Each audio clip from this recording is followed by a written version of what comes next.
Oui, c'est un devoir de mémoire d'être ici aujourd'hui. Voilà ce que nous a confié l'une de ces parties civiles, un homme qui a été blessé au Stade de France, qui est aujourd'hui en fauteuil roulant. Il se trouvait avec son fils au moment des attentats et c'est un procès très important pour lui, nous a-t-il confié, parce que ces trois hommes qui sont jugés ici à part, en correctionnel, pour ne pas avoir dénoncé ces terroristes ou pour leur avoir fourni un logement, c'est le cas de Jawad Ben Daoud, eh ben, ils ont pu permettre à ces terroristes de se soustraire à leur arrestation et de prolonger leur cavale. Alors ils ont aggravé en quelque sorte la situation, considèrent ces parties civiles qui souhaitent montrer aujourd'hui combien elles sont mobilisées pour obtenir justice. Il y a un dispositif très important ici au Palais qui a été mis en place pour pouvoir accueillir ces 500 parties civiles. Il y a notamment 2 salles de retransmission qui ont été constituées, dont une dans cette grande salle des pas perdus du palais de justice. C'est de l'ordre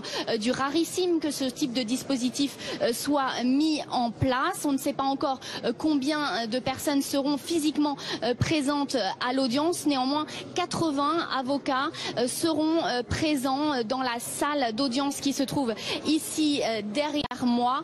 Et il y a peu d'espoir pour les 500 parties civiles d'obtenir une confrontation visuelle avec les 3 prévenus, puisqu'ils seront très peu à pouvoir rentrer réellement dans la salle. Ces débats, ils doivent durer 3 semaines. Le jugement est attendu dans la foulée des débats le 14 février.